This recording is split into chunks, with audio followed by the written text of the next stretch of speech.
And what's the situation like in Victoria for homelessness and poverty? Dismal. It's really bad. We've talked about the housing that's been created, but it's not a lot, and it's not enough. We have over 1,500 homeless, and how many are going to soon to be homeless? People who are paying $700 a month out of their disability checks of $906.42 doesn't leave people enough to buy clothing, get decent food. It allows you to buy really cheap, bad stuff, and people just aren't surviving that well. It's not just Victoria that has this. At a turkey dinner for Thanksgiving last week, 4,000 people lined up for a turkey dinner in Vancouver, and that is disgusting for Canada, which is a rich country. And what message would you like to leave with people in the city, the community? What could the community be doing to help address this problem or get involved in the problem, in the solution? People need to stop stigmatizing the homeless. They need to stop stigmatizing the poor. They need to understand that nobody tries to be disabled. We don't work at it, we don't plan it, we don't do it. It is a crack that you fall into through life circumstance. The sad part of it is that it's always women who land up bearing the brunt. We earn 67 cents of every dollar that a man makes, and more women land up in poverty. And a lot of that is because women generally, traditionally stayed home.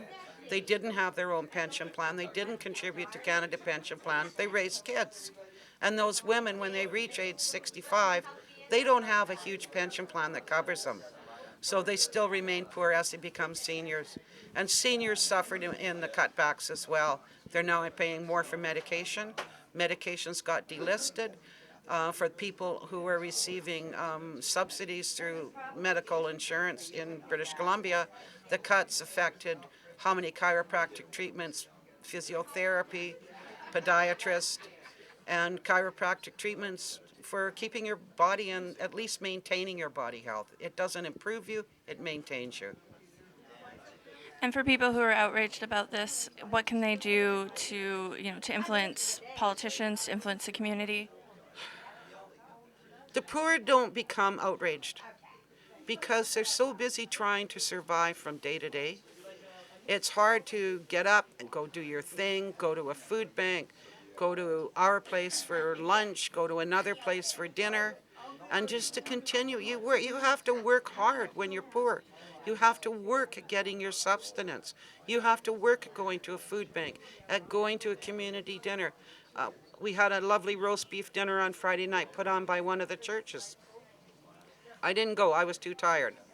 But the lineups we have to stand in are continuous.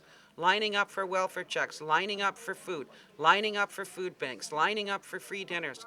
It goes on and on and on. Our lives are spent in lines or waiting. People need to push for affordable housing. Affordable housing and the cost of housing does not only affect people who are poor, it does not only affect the homeless, it does not only affect those on the street, it affects anybody who does not have a high income. The community council just did a spreadsheet where they indicated that a family of four needs to $60,000 a year to survive. Not in really good health, but just barely making it. A family of four on income assistance does not get anywhere near $60,000. So if you need it to survive because you're working, why don't you need it to survive if you're both two disabled parents with two children? There's something not right. And society needs to say this needs to change. They have to pressure for housing. They have to demand it. They have to elect governments that will build it. $55,000 a year to have a shelter bed, and you give somebody $4,500 a year to rent an apartment, there's something wrong with those numbers.